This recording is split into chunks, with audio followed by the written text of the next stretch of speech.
Hi friends, I am Nitin Paul. Today we are discussing about the functional group amines, and we can consider amines as the derivatives of ammonia. NH3 is ammonia, here nitrogen, 3 hydrogens and a lone pair. This is actually the structure of ammonia, and amines can be considered as the derivatives of ammonia in which either one hydrogen, two hydrogens or all the three hydrogens are replaced by either alkyl or aryl groups. And if one of the hydrogen is replaced by alkyl group or aryl group, then we can call it as primary amine. And if two hydrogens are replaced by alkyl or aryl groups, then we can call it as secondary amine. And if all the hydrogens are replaced by alkyl or aryl group, then we will call them as tertiary amine. So in a tertiary amine, all the hydrogens are replaced by either alkyl or aryl groups, and if all of them are alkyl groups, then we will call it as alkyl amine. And if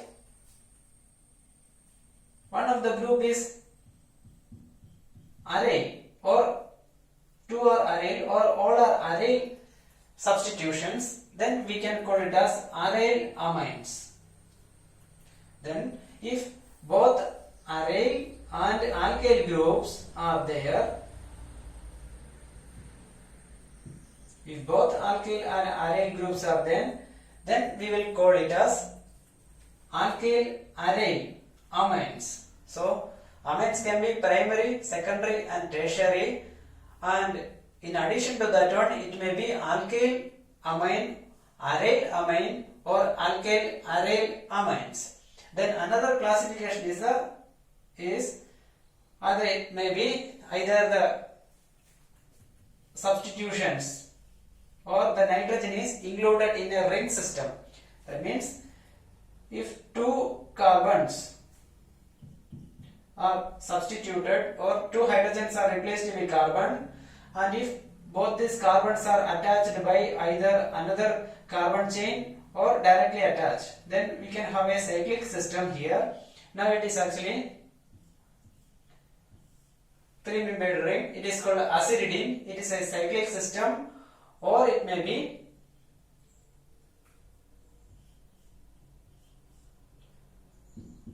we can have six-membered system. It is called piperidine. So these are all cyclic amines. Here in this structure, it is a secondary amine with a cyclic structure. Then what is actually the hybridization of nitrogen or in an amine? It is similar to ammonia. The hybridization is sp3 hybridized with a lone pair on nitrogen, and as it is sp3 hybridized, this is actually a lone pair of electron which is included in the sp3 hybridized orbitals, and we can see that it is having 25% s character there. That is, electron spatial arrangement of electron depends on the hybridization. Here the s character is comparatively less. It is only 25% here. That means the lone pair on nitrogen, or this lone pair is available, or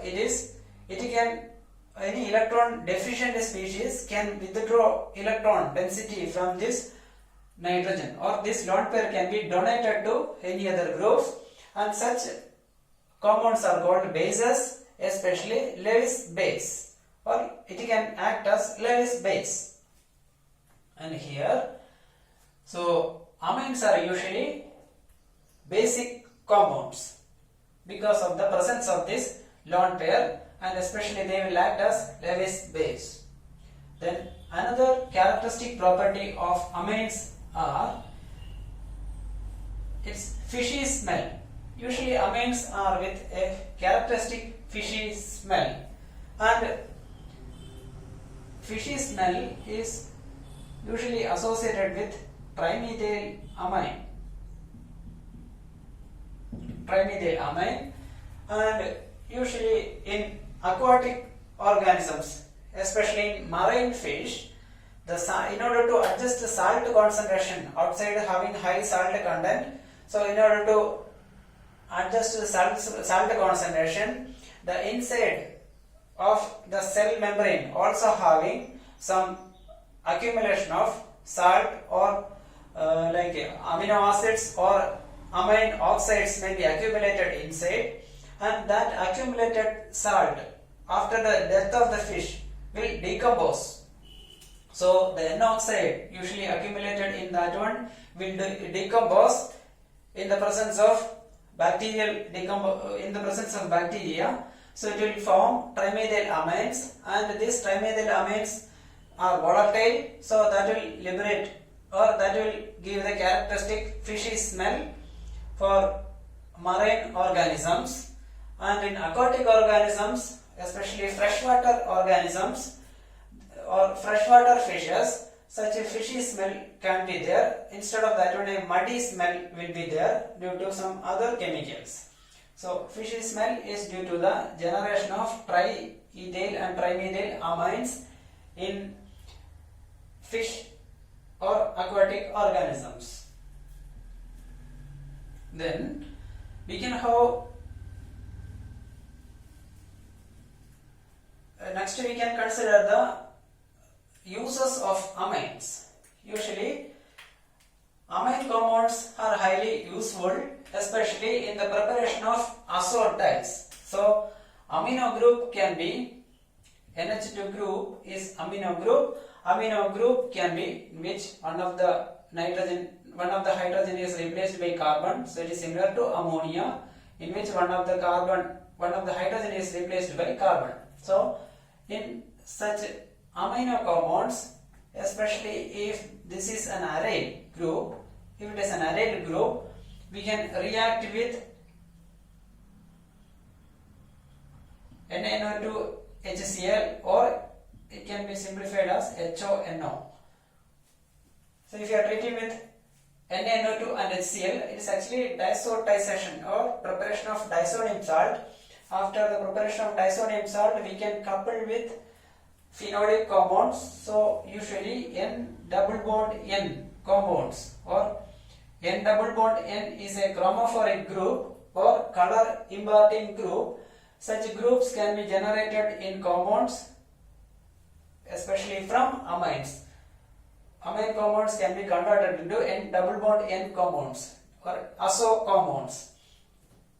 Otherwise we can call it as preparation of azo dyes. So amines can be used for the preparation of azo dyes. So preparation of azo dyes or artificial dyes is very important in different industries, especially in cloths, for giving color, imparting color to cloth and other materials. Then another application of amino group is in the preparation of polymers, especially if you are having NH2 group there, then we can use it for the preparation of condensation polymers. So it can be having amine group with polymeric, we can generate polymers, especially different nylon polymers, especially preparation of nylon 6 from caprolactam or nylon 6,6 due to this condensation. So preparation of polymers. Then amino acids, usually alpha amino acids are very important part in, or alpha amino acids are the characteristics of imparting life to the planet. So amino acids are very important. Alpha amino acids having amino group. Amino acids are the basic units for the preparation of proteins. Without proteins, life can't exist.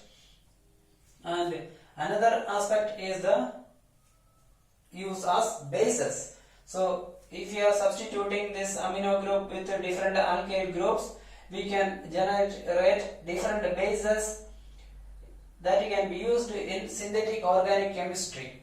So methylamines, alkaloids, this all can be act as bases. Then some neurotransmitters can have characteristic amine groups in that one, especially serotonin, epinephrine, dopamine and histamine. These are all neurotransmitters in our body. All these compounds have characteristic amino group in them, and because of this amino group we can either prepare similar compounds with amino groups to mimic such compounds, or we can prepare groups or medicinal compounds which can trap this amino group by reaction. So in order to prepare different drugs, knowledge of these structures are very important.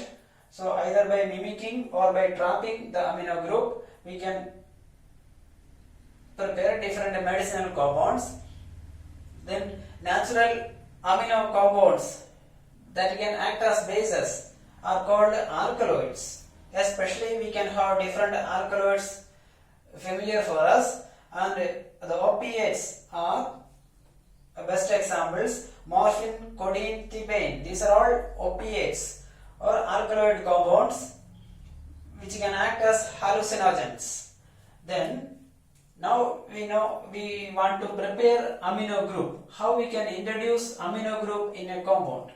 Usually, in order to introduce amino group, we will adopt a different pathway in which first of all we will introduce NO2 group in an organic compound, and in order to introduce NO2 group, either we can use nitric acid or a mixture of concentrated nitric acid and concentrated sulfuric acid.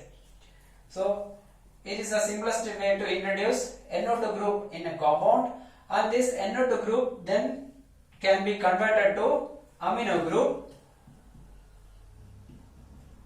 either by reduction hydrogen in different metals, nickel, platinum or palladium. This can be used as catalyst. So catalytic reduction using hydrogen can be converted this nitro group to amino group. And another method for the same process, same reduction process, is using hydrogen in presence of or generation of hydrogen, in situ generation of hydrogen that can be generated from different acids, either HCl or acetic acid, by introducing metals like zinc, iron, tin. Such metals can generate hydrogen in situ in the medium. So it is also similar to process, but the hydrogen is generated in situ there.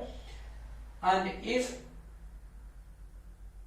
either we can use a strong acid or a weak acid, if in the reaction, in the starting material, if another function groups which may be hydrolyzed or some other reactions may happen, then we will avoid the use of HCl. We will use mild acid, acetic acid, or depending upon the pH of the medium, we can change the product.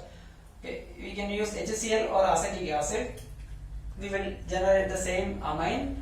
Then instead of this HCl or acetic acid, if you are using ammonium chloride and these metals, what will happen? The reduction will be partial. It will generate CNHOH. Hydroxyl amine will be generated, or CNHOH. Hydroxyl amine. Further reduction will give amine. Okay, this is one pathway for the preparation, or this important method, one of the important methods for the preparation of amines in our lab, especially if you are keeping amines in synthetic labs for different processes. If the amine compound having another functionalities may be there, then polymerization or another reaction, some photochemical reactions may happen in this amine compounds. So in order to avoid such reactions, usually we will keep it as nitro compound, then we will reduce and generate amines for our based upon our requirement in organic labs. So we can convert nitro group. We can introduce nitro group in a compound very easily. Then we can convert that to amino group by this either of these reduction processes. Then another method for the preparation of amine is from amides. So amide means we can have C double bond O NH, C double bond O NH2, amide linkage. So it is actually amide. So these amides can be converted to amines with one carbon atom less. So it will become CNH2 or RNH2. It is actually amine. It is amide. Here we can see one carbon atom is less. Here two carbon atoms. Here one is less. So this process can be by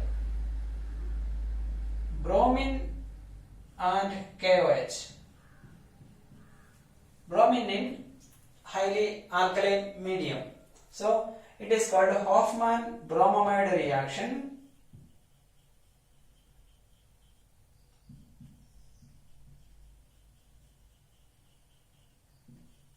Hofmann-Bromamide reaction, in which from an amide we can generate primary amine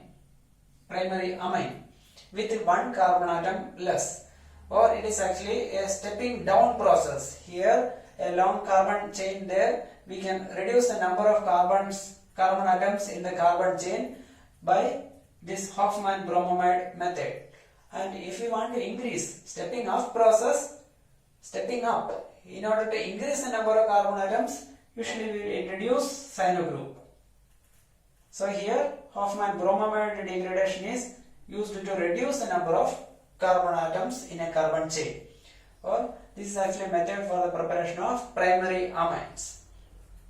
Now we can consider some reactions for the preparation, for the identification of amines in our lab.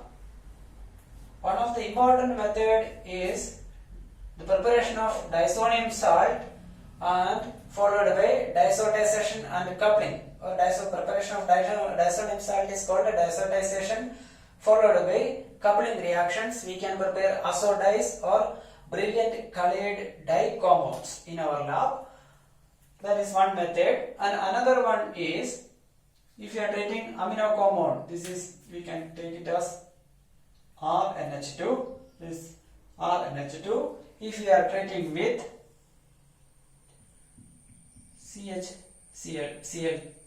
CHCl3 chloroform in basic medium, if you are treating this one with the chloroform in basic medium, it will be converted to, this is called isocyanate.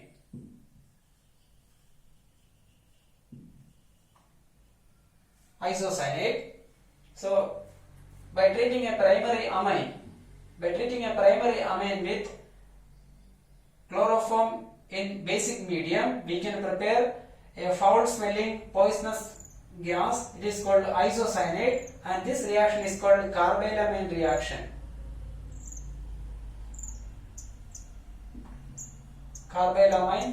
reaction.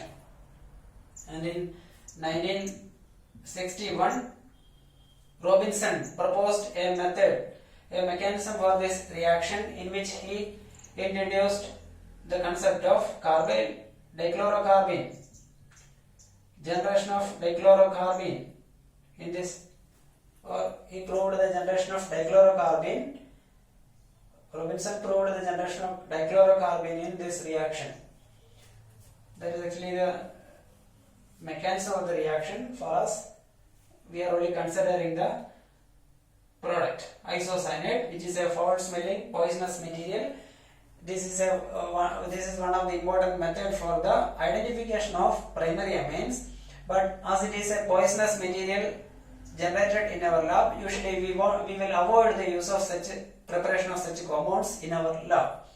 Then now we can consider the important characteristic property of amines or amino compounds, that is they can act as base. They can act as bases. How they are acting as bases? Already we have mentioned that is a compounds having sp3 hybridization in which 25% S character, 25% S character is only there in such a hybridized nitrogen atom.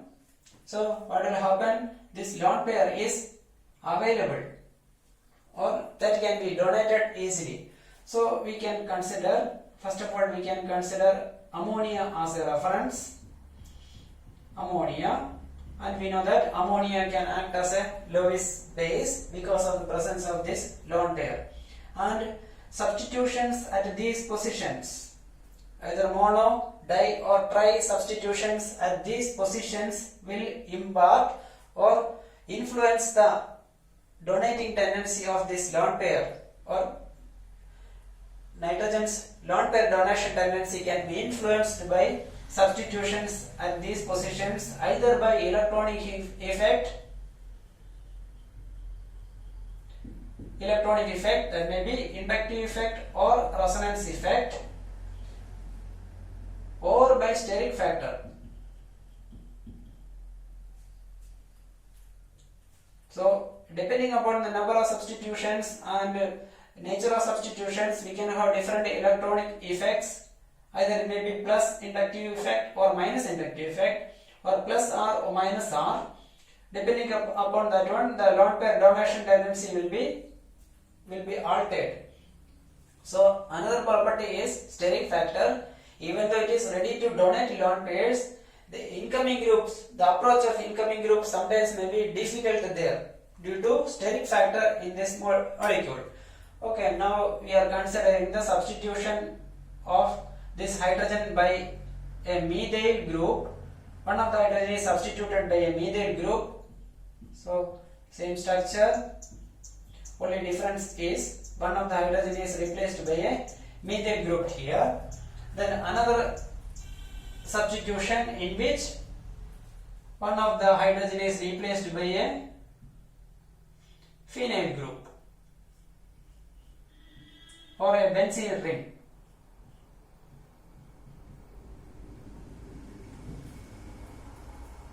Or we are comparing one alkyl amine and aryl amine with a reference as ammonia. So here ammonia is considered as a reference standard. It is basic. So what will happen if you are introducing one alkyl group here, and we know that alkyl group having plus I effect, that is electron pushing effect or electron donating effect. So as the carbon is having electron donating effect, what will happen?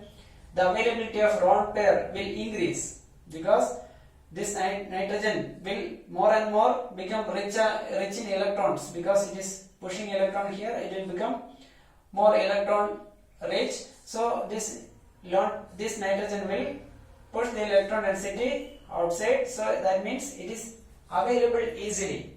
So we can say that if you are substituting a hydrogen with a carbon atom, especially an alkyl group, we will increase the basic tendency of amine. We can increase the basic tendency of amine by introducing one alkyl group instead of one hydrogen, or substitute one hydrogen with alkyl group. If you are introducing one more alkyl group, so more electron pushing tendency, so more and more lone pair availability there. And if you are introducing one more carbon here, then steric factor also should be considered.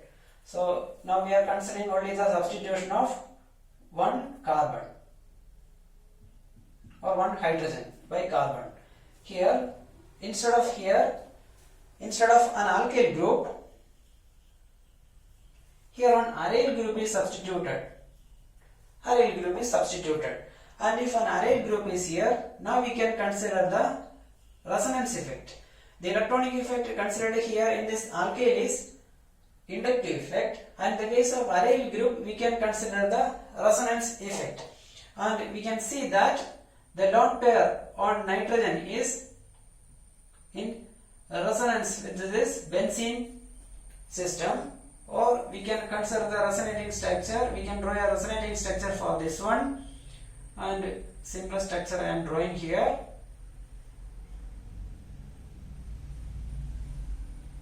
Double bond here with a positive charge on nitrogen. So in the resonating structures of this, we should consider the minus R effect here, and we can see that the benzene ring is withdrawing electron density from nitrogen, and in the resonating structures of this aryl amine we can see a positive charge on nitrogen or an electron deficient situation in nitrogen. If there is electron deficiency, then availability of lone pair from that position will be considerably reduced because it is already having a electron deficiency. So donation of electron density from that position is less feasible. So if you are considering the resonating forms, we can draw different resonating forms. We can have this different resonating forms. If you are considering all the resonating forms of aryl amines, we can see a deficiency of or electron deficiency on nitrogen. That means if electron deficiency there, then the basic tendency will be reduced. So we can consider these three: alkyl amine, ammonia and aryl amine. We can see that alkyl amines are more basic than ammonia and aryl amines are less basic than ammonia, and we are considering electronic effect and steric effects for explaining the basic tendency. If more and more substitutions are there, then we should consider the steric factor also. Then some alterations, some changes may happen in the expected tendency of basic nature.